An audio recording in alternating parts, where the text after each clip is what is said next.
10 minutes to read a book. Today, we are reading Rich Dad Poor Dad. The author is American millionaire Robert Kiyosaki. The media say this book is the starting point for wealth. Poor Dad is his biological father. Although he is a college professor, his income is stable, but he was burdened by debt all his life. Rich Dad is the father of his friend Mike. He dropped out of middle school and went to the real world. Yet, he built a multi-billion-dollar fortune. He is the one Kiyosaki admires. Kiyosaki learned it from these two dads. The reasons for human wealth disparities.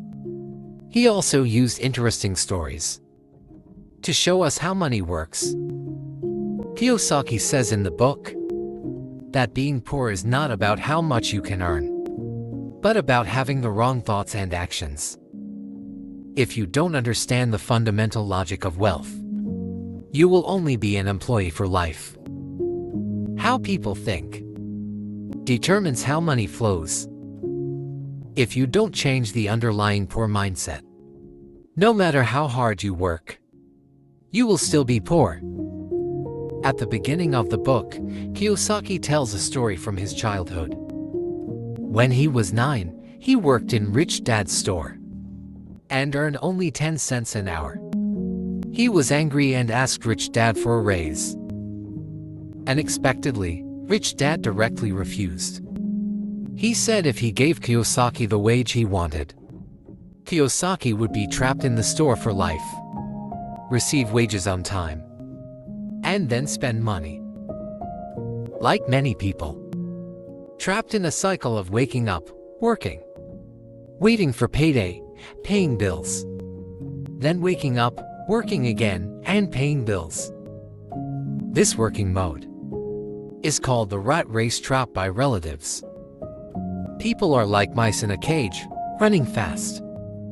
The cage makes a loud noise, but when they wake up the next day, they are still in the cage. They only see their salary.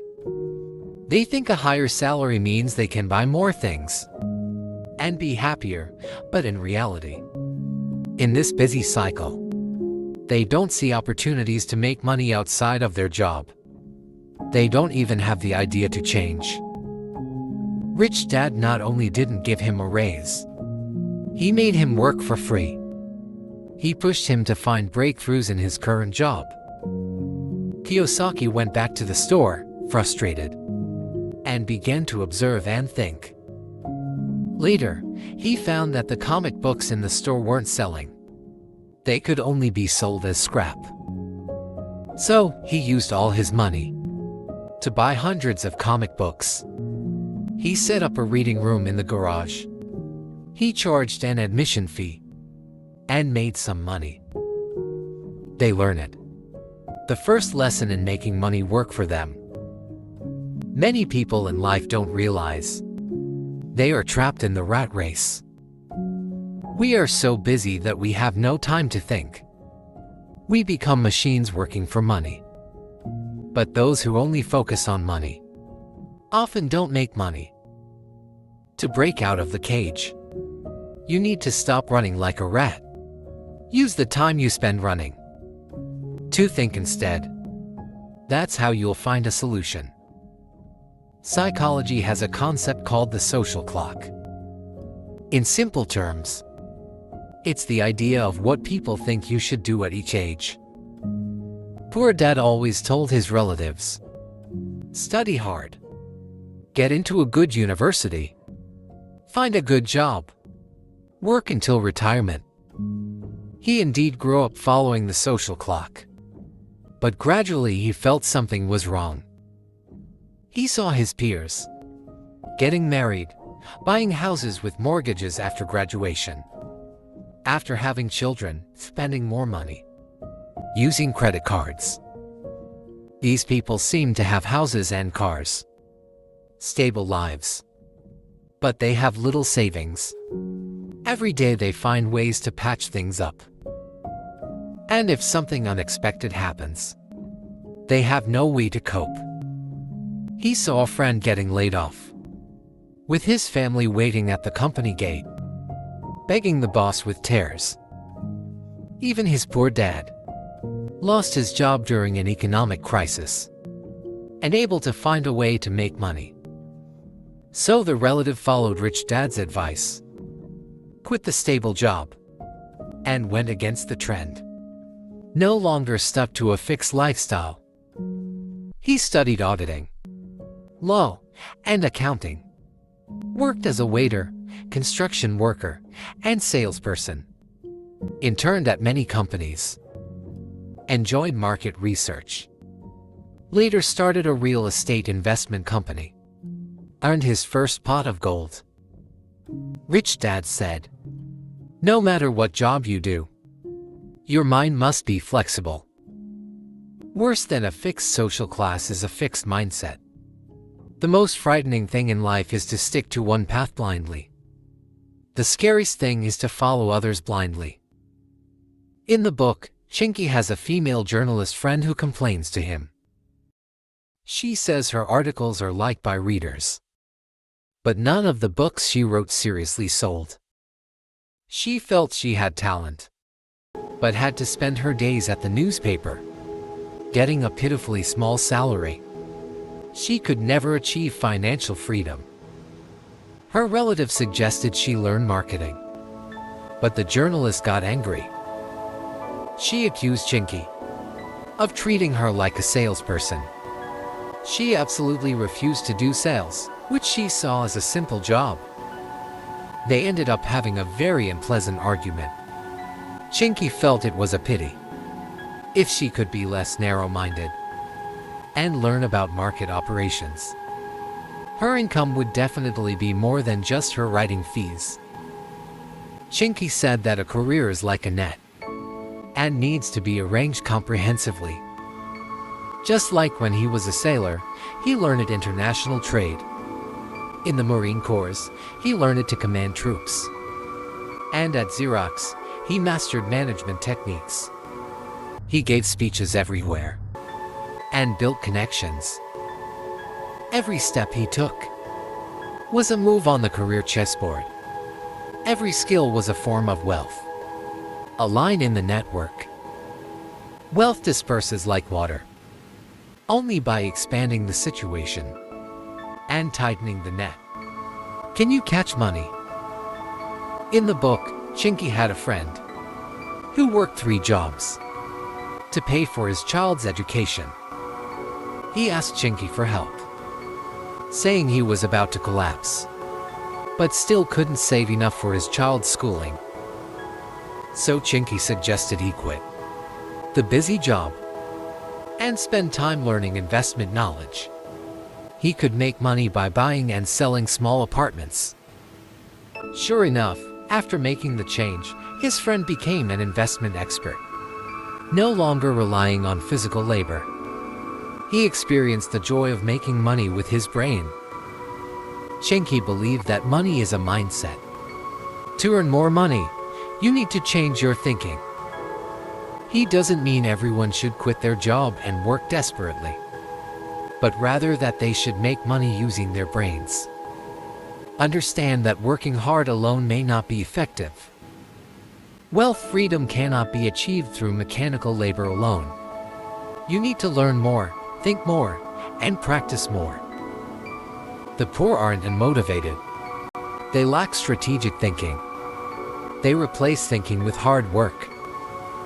They are willing to endure hardship in their current job, but willing to accept new challenges.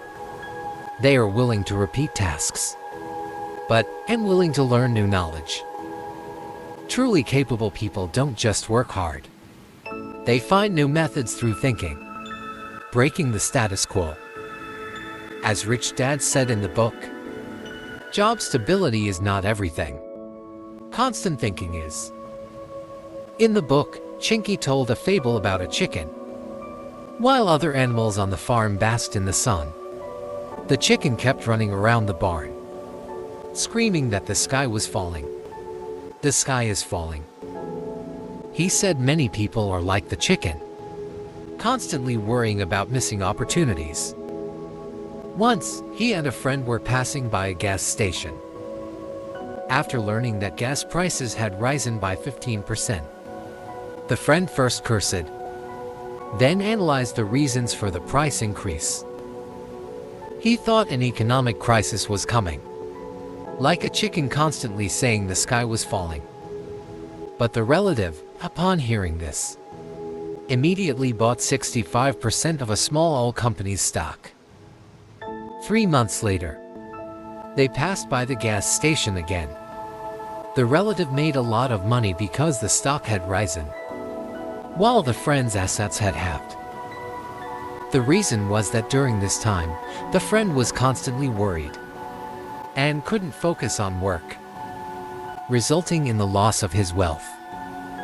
Psychological self-doubt is a major issue that Kiyosaki discusses in his book That Prevents Wealth. We often worry about minor things and scare ourselves before a crisis even happens. Just like Kiyosaki's poor dad, who always overthought, feared failure, feared losses, and ultimately felt incapable. Rich Dad didn't overthink. He acted immediately, achieved the goal. Success is 5% planning and 95% action. The universe won't reward you just because you think. Only when you act will you be rewarded. Thinking creates problems. Acting brings answers. Kiyosaki in his book also mentioned a strange concept called heaven's firewood. A person holding firewood shouts at a cold stove at night, "When will you give me warmth? I'll add firewood then." But he doesn't realize that only by adding firewood first will the stove heat up. It's the same in business. You can't just think about what you want. You must think about what others want. Give first, and then you receive. In Kiyosaki's writing, both the poor dad and the rich dad are good people. But the biggest difference is that the poor dad puts himself first, helping others only when he has extra. The rich dad helps others first, always believing that giving is based on the win-win principle of giving first. Even if the rich dad doesn't earn much, he still donates to charity on time. Even if he suffers a loss, he prioritizes the interests of his partners.